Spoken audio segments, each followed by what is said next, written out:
Good afternoon. I'm pleased to be with you today and have the chance to introduce our next speaker in the Empire Lecture Series, Edward Carmines, or Ted, as he's known to his friends. My name is Heather Evans, and I'm an Associate Professor of Political Science at Sam Houston State University. I worked as a graduate student with Ted. That's actually how I met him. So for 4 years at Indiana, I worked with Ted through the Center on Congress and the Center on American Politics. Now, all graduate students know Ted. They hear him laughing down the hall. Actually, everyone wants to be Ted. And it's not just because we Googled his salary. It's actually also because he is a very influential scholar and one of the best professors I've ever had the chance of taking as a graduate student. Ted is Distinguished Professor, Warner O. Chapman Professor of Political Science, and Rudy Professor at Indiana University. He is also the director of the Center on American Politics and the research director at the Center on Congress at IU. He is also an elected fellow of the American Academy of Arts and Sciences and the American Association for the Advancement of Science and the current president of the Midwest Political Science Association. His topic today is Mismatch, Conditional Mass Polarization and the Transformation of American Politics. Please join me in welcoming Ted Carmines.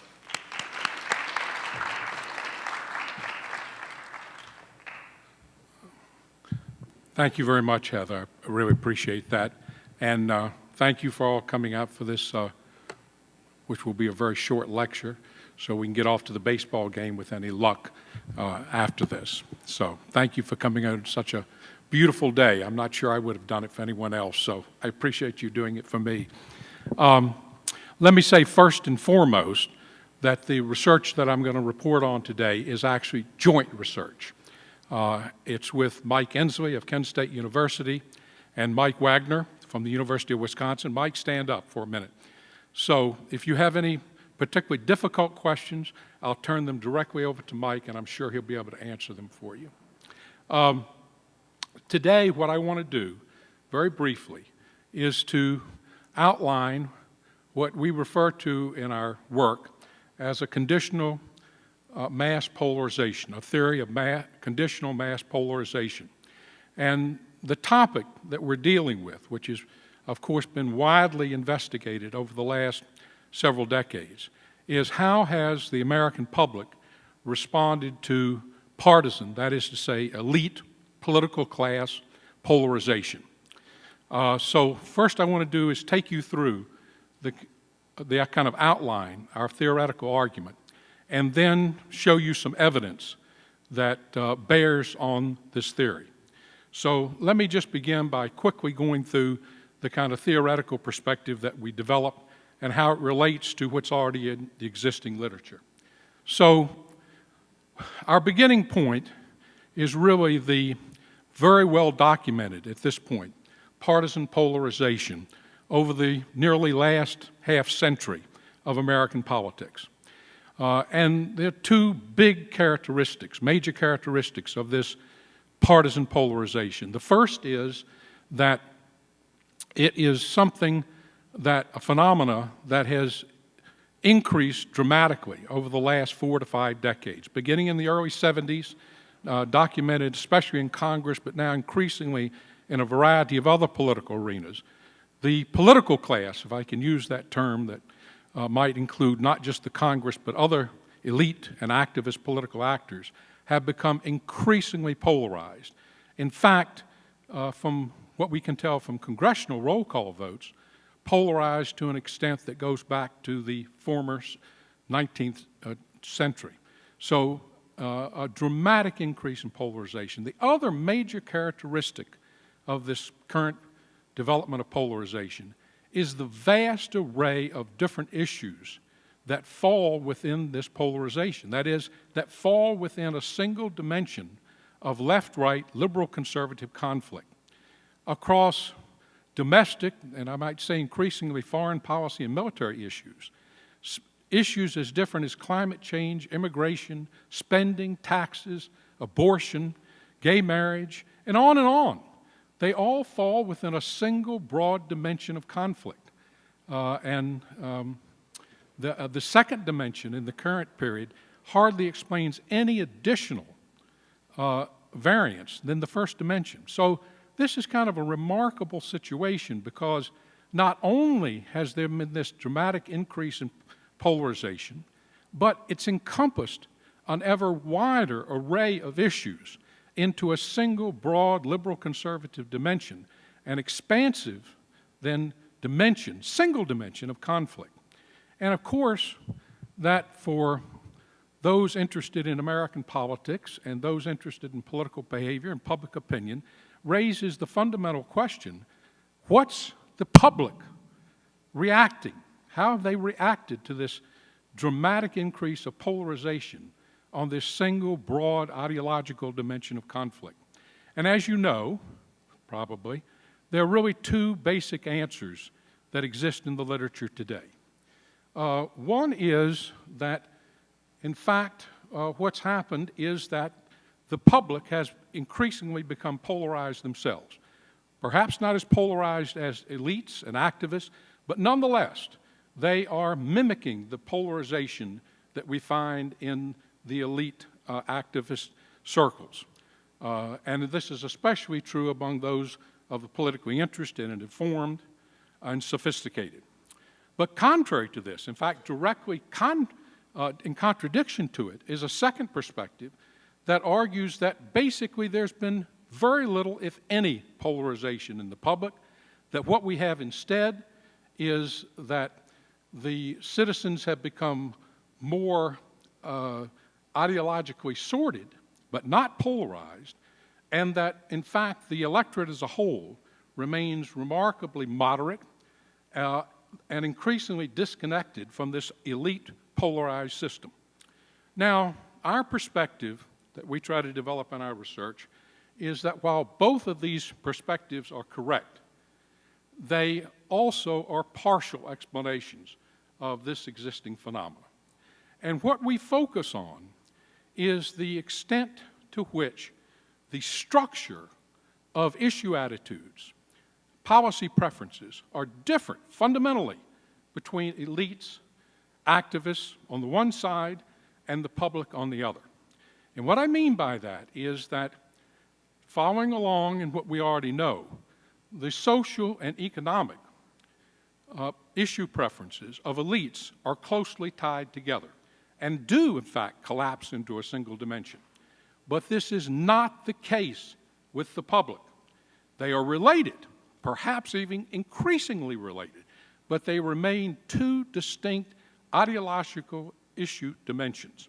And this makes all the difference, we claim, in how the public has responded to this elite partisan polarization. For those who share the elite template, that is, being either liberal on both the economic and social issues, they have indeed become more polarized, as this first perspective argues. But for those who do not share the ideological elite template, they have not become more polarized. In fact, they have become more disconnected from contemporary politics. So that it's not one single dimension among the mass public, but two. One for social issues, one for economic issues, and that means, in turn, that we don't have just liberals and conservatives in the electorate, but what we refer to as liberals, conservatives, populists, libertarians, and of course, moderates.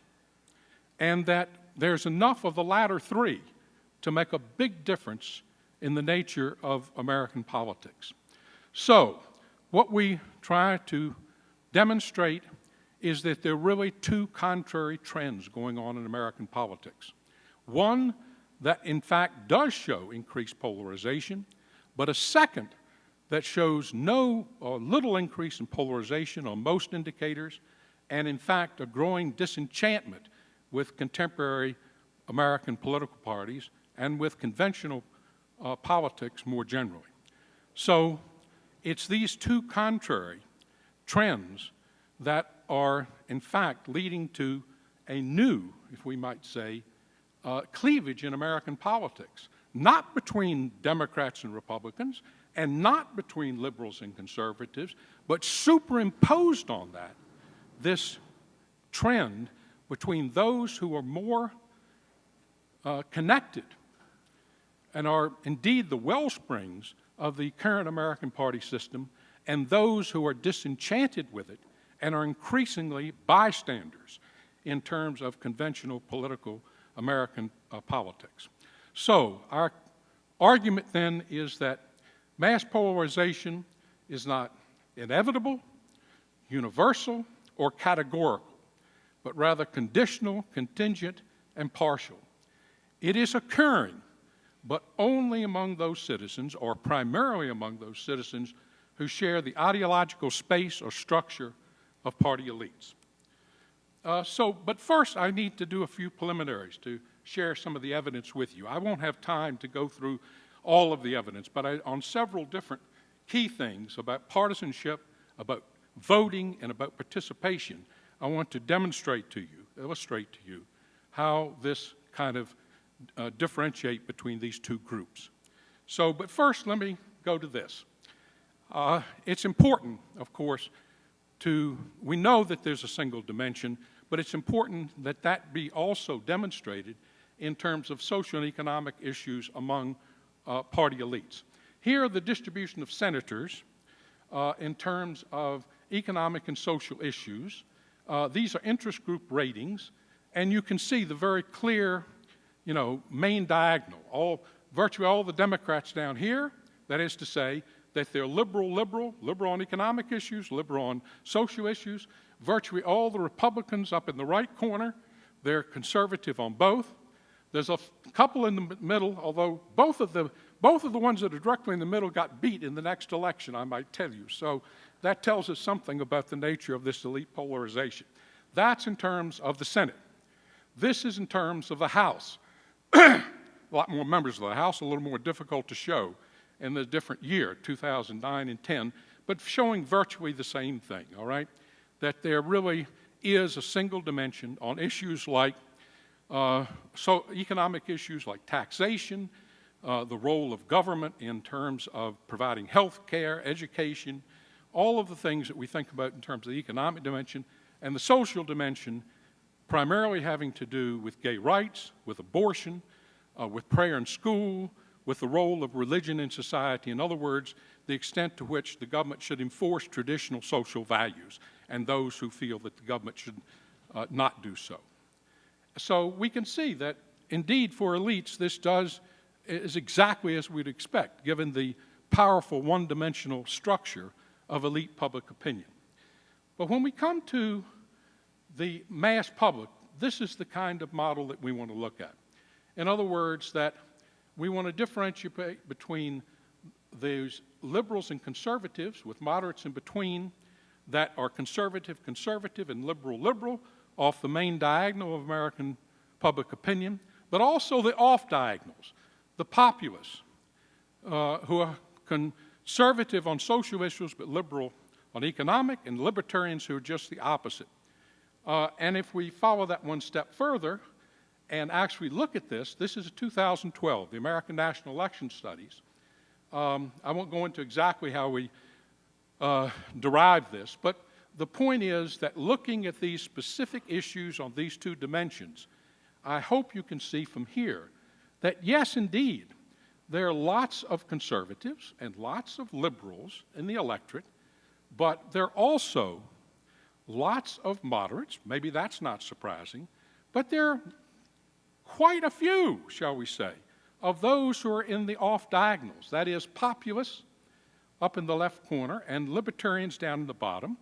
So, in fact, when we sort out the American electorate, and this is not just the case with the 2012, but virtually any public opinion data that you look at over time, that in fact there are representatives, fairly large ones, as I'll say in a moment, in terms of all 5 of these ideological groupings.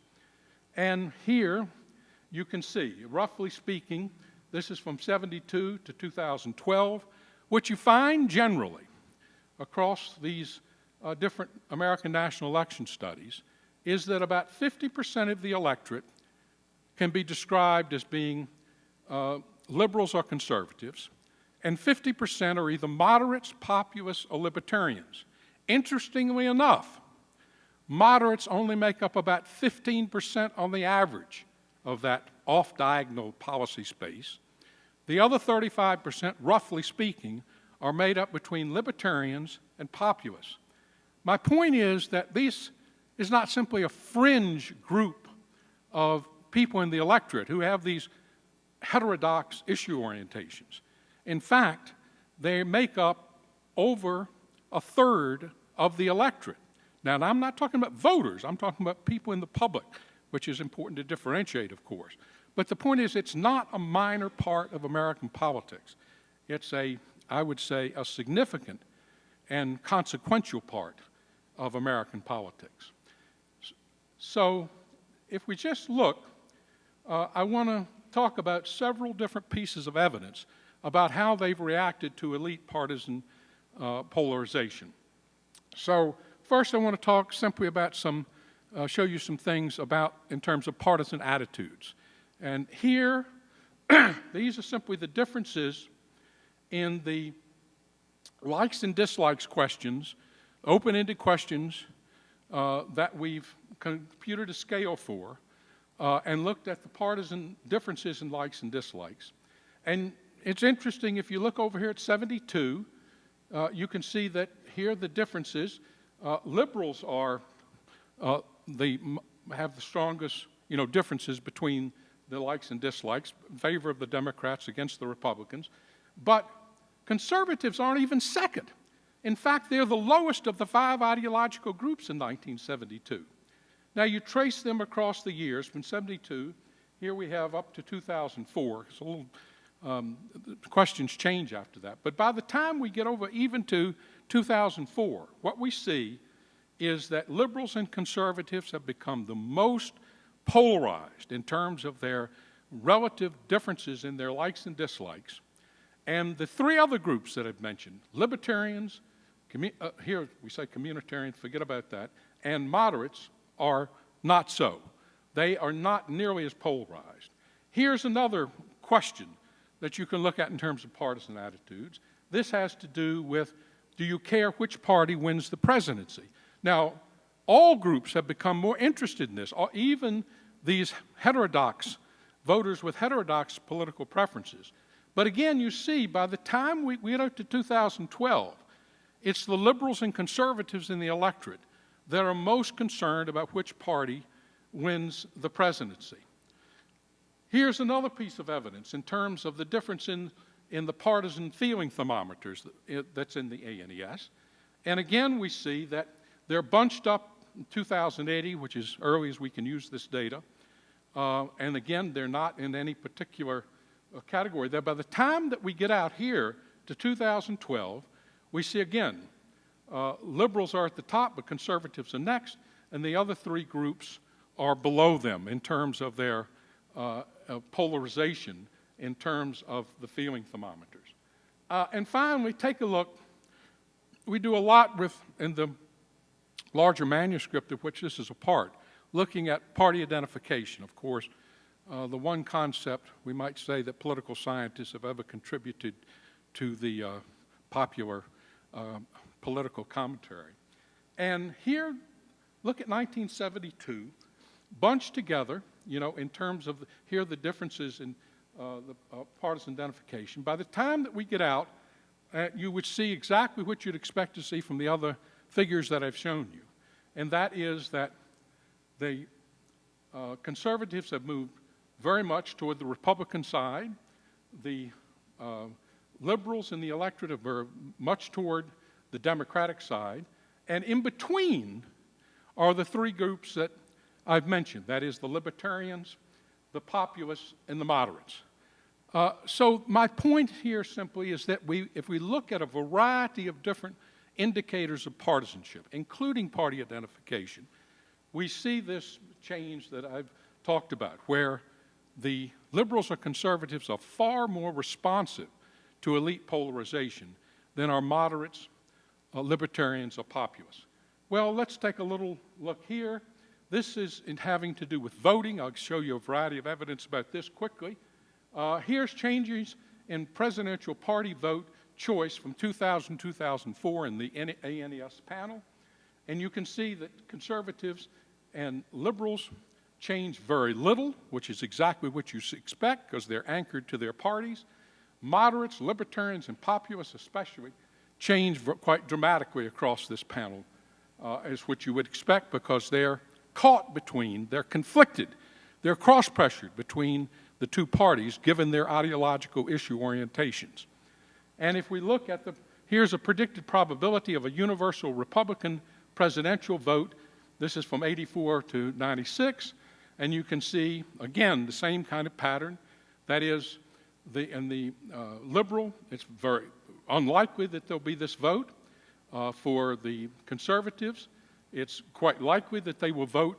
This is combined for the whole 84 to 96, an average. And look in between, there you have the moderates, libertarians, and populists. That is to say, they're far more likely, these latter groups, to change who they're going to vote for in presidential elections over the course of these elections than either conservatives or liberals are. And finally, here, take the timing of deciding around the time, here's the first debate, and CCS asked about how they are decided to vote based on the first presidential debate. And as you would expect, already conservatives and liberals had made up their mind, and then following behind them, moderates, libertarians, and populists, who are much later in terms of making up their mind after the first debate. So, and here you can see the percent voting here for the Democratic presidential candidate over time. And again, the same kind of model that I've shown you. If you look here at the beginning in 72, they're relatively bunched together, even liberals and conservatives in the electorate. By the time that we get to 2012, you see the movement of liberals toward the Democratic side, conservatives against the Democratic side, and the other three groups, the heterodox voters with heterodox preferences in between. So again, we see a similar pattern. And finally, I want to present a couple of different pieces of evidence having to do with not how people vote, or not their partisanship, or various measures of partisan attitudes, but here having to do with the probability of participating. And this particular figure shows the turnout of these different groups. And again, what you see is that over time, liberals and conservatives by 2012 more likely to turn out than the other groups, and this is only having to do with voting, which is not as strong as in a multivariate analysis we show. But if you look here, this has to do not with voting, excuse me, but with other more intense kinds of political activities, mainly contributing time, money, and displaying your activity. And you can see quite clearly here, by the time that we get to 2012, that liberals and conservatives are far likely to be engaged politically. And the three bottom figures, parts of the figure there, libertarians, populists, and especially moderates, are least likely to be involved in these more demanding kinds of political activities. And finally, you can see we wanted to show you in terms of 2012, again, these are political activities other than voting, and you can see the conservatives and liberals here at the top. That's the 95% confidence interval there. And then you can see at the bottom the moderates, libertarians, and populists, who are less likely to be involved in these intense, time-consuming, and demanding political activities than our orthodox liberals and conservatives. So, in the larger work of which this is a part, we exhaustively analyze the way in which these 5 different ideological groups have responded to elite polarization. And what we find is that, indeed, liberals and conservatives have, as I say here, have responded positively. That is, they are becoming more partisan in terms of their political attitudes and their behavior, more involved in politics and conventional political activities, more anchored to the existing party system and conventional political activities, whereas, and become, as I say here, the wellsprings of a contemporary party system. But in contrast, libertarians and populists, with their heterodox issue preferences, along with moderates, are becoming less committed to either party, more likely to support third parties we show, and less involved in a variety of conventional political activities. And as we say, they are becoming increasingly bystanders to a political system that does not represent their views, a system they grow more removed from with each passing election. Now, I just might add a question that may come up. Is this a threat to American democracy? Well, I think that's putting it too strongly myself at the moment. But what we are saying is, with this contrasting trend that we have, it can be the seeds of something that could be a threat to the vitality of American democracy if this were to continue. Because what you would have is an American politics, a conventional party system, activities that are dominated by the most ideologically committed parts of the electorate. And other parts of the electorate, especially those who have, as we say, a structure of policy preferences that do not have the right combination that is shared by elite political actors, are increasingly outside of that system. But they exist now, and it's tempting for them to become involved in various other political activities that could become more threats to American democracy in the future. We're not there yet, but I think in addition to the threat of having a more polarized system in terms of liberals and conservatives, and a more polarized system in terms of Democrats versus Republicans, this superimposed polarization between those who have orthodox political views and those who have heterodox political views puts increasingly strain on American politics and indeed on the structure of our political parties. So thank you very much.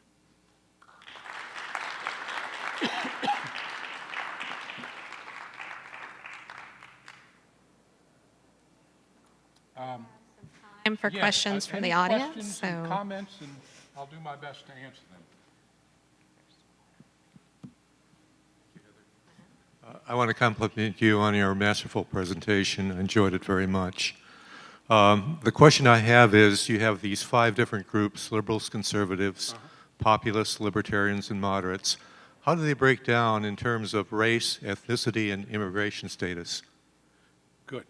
Yes, I mean, what we find, the biggest difference, how to say this, the biggest difference is in terms of age. We do find that these heterodox groups, particularly libertarians, are more in the younger age group than they would be in the older, and that's for sure. The other thing that's interesting is that the income has an interesting impact here.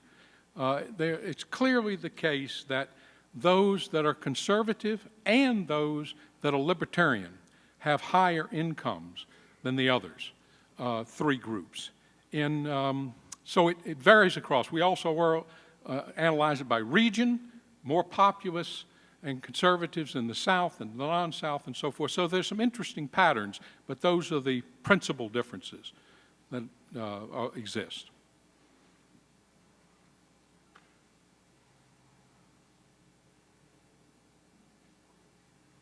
I'm going to do the terrible thing and ask you to leave your data and speculate a little bit. You live in Indiana. Is what we just saw with RFRA a consequence of the sleeping giant saying enough with the orthodoxy? So the Religious Freedom Act and the response to it, was it these kind of groups kind of saying enough with it and kind of jumping all over the governor and the Indiana state government? Yeah, yes, I mean, that's a good point. And Indiana is a good example of what can happen because, of course, if any of these partisan ideological groups move too far in one direction, they can be called back by the rest of the electorate. I mean, what was interesting in Indiana is the way in which the evangelicals on the one side, but were very Republican, was countered by the business groups on the other side. Both groups, fundamentally, overwhelmingly Republican, but the worry among the interest groups that if this religious provision had been pushed too far, it was going to jeopardize the economic status of the country, of the state, and how we can have in those kinds of situations them being at loggerheads. Generally, they're not, but in this case, they certainly were, and it showed that. How would you say it? We have a governor that's not quite ready for prime time, I think, in terms of being able to deal with those conflicting interests. Yeah. Hi, Ted, very nice talk. It reminded me of a question of the direction of causality in all this. Yeah. Your approach suggests that people have attitudes, and if they don't map onto the political process, effectively they withdraw. An alternative would be those people who get involved then line up Yes. as the elites do. And the reason that you find heterodoxy, it's among people who don't pay any attention, not because they're heterodox, but they're heterodox because they don't pay any attention. That is, that they haven't become involved in politics. So what do you, I mean, you've seen this literature. You Yes. know what I'm talking about. Yeah. How's your response to that? Yeah. Our response is we look at this from over time with the panel surveys and the ANES and this other work that we've done, and with, interestingly, the Jennings-Nemi socialization data, where we have a much longer time period to look at this. And it's true that those who are more politically involved, those who are more politically informed, and those who are more sophisticated, and those who are stronger partisans, do in fact become more polarized than others. But what I think we've shown pretty convincingly, it's not the case that they have these that the more politically informed and interested and sophisticated then adopt the right combination of issue preferences. It's the other way around, that having the right combination of issue preferences, having the structure, the right structure in terms of elite politics, is what moves them to become more politically informed and become more politically interested and become more politically sophisticated. In other words, the driving force is whether or not they have a structure of political attitudes that match up with the elite template. And we show, too, that in terms of participation, it's very much this case as well. That is to say that what drives their participation is having this correct combination of attitudes, at least according to the conventional American politics. And so it's not that they change their attitudes after they become involved, from the extent that we can demonstrate, but just vice versa. They become involved because they have the correct structure of political attitudes in the first place. So we think that, yes, there may be some causality that runs in both directions. We're not denying that that doesn't exist at all. But our evidence consistently shows that this is a case of the issue preferences driving political information, political involvement, and not the other way around. Somebody else? Yes. Thank you for a very fascinating talk, and your warnings at the end were also very interesting. I come from the comparative politics subfield, and one of the things that surprises me is why we don't see politicians and parties trying to exploit more those quadrants that are not being catered to. In particular, why we don't have third parties and fourth parties arising trying to cater to those voters? Well, in fact, we have a little bit of that in the sense that the support that we have for third-party candidates very much comes out of the libertarian, populist, moderate ideological parts of the electorate. What we try to demonstrate or try to deal with is that the existing parties are really kind of caught in a no man's land, if you will, because of the electoral rules and arrangements that we have. The two major parties, and the Republicans and Democrats, we show that they have some incentive to try to get votes from the libertarians, the populists, and the moderates.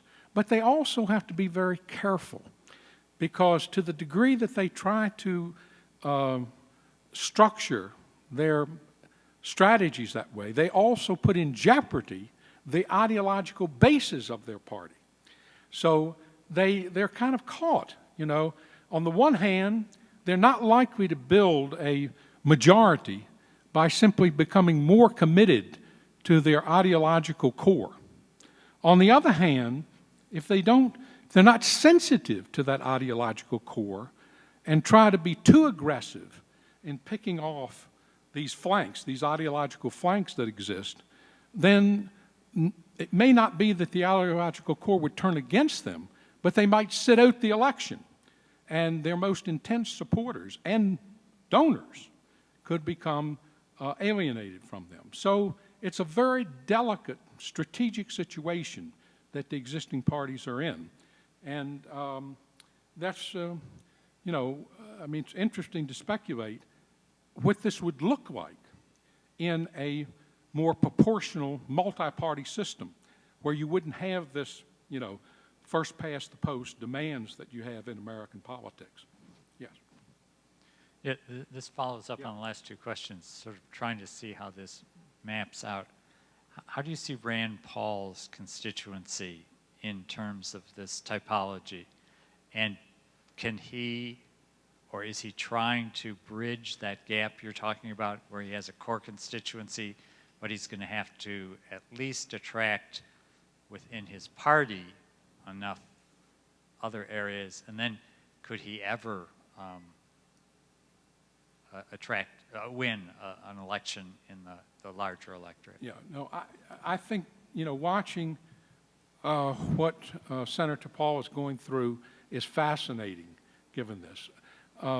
Just in this sense that what we do show is that when we look at these off-diagonal parts of the policy space, in general what's happened is libertarians have leaned toward the Republican Party, populists towards the Democratic Party, moderates more toward the Democratic Party than Republican Party. But if you watch Senator Paul, you can see what's happened. Now that he's decided that he's going to be a Republican, how libertarian can he truly be? Well, his father had already taken an anti-abortion position, so he had already alienated a lot of pure libertarians because of that. And what you see in Senator Paul is a movement in a way that compromises more of his libertarian, ideas and positions as he moves more closely into the Republican Party.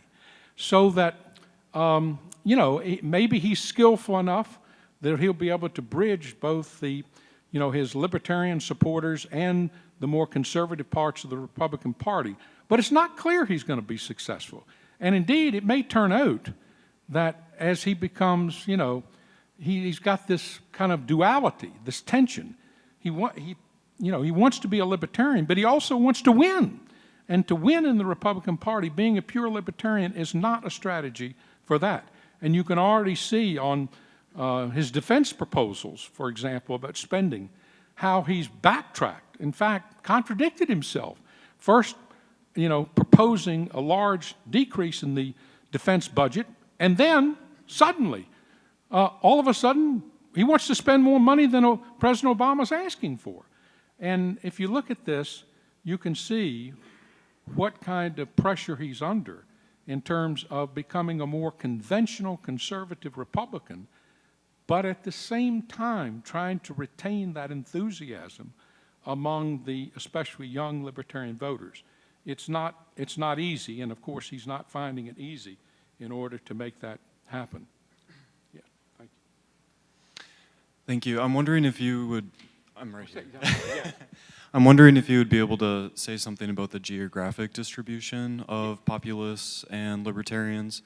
For example, we know that some places like Montana or Idaho are known for their populism, whereas a place like Colorado is known for being more of a bastion of libertarians. You seem to be telling a national story here, but perhaps populists and libertarians are also reacting to local or state level political structures, political histories, and political dynamics that might not necessarily be taken into consideration in your analysis.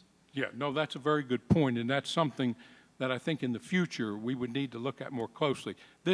What we're telling is very much a national picture, a national story, and it's true that to the degree that we can isolate it, you can certainly see that there are parts of the country that are more libertarian, more liberal, more conservative, more populist, and so forth, and even more moderate.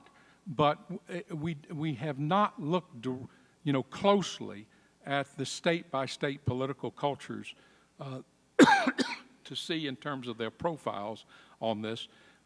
Now that arguably there's now enough public opinion information that we will be able to do that. Part of the difficulty here is that in order to track that really carefully, you have to have issue questions that deal with both the social and the economic.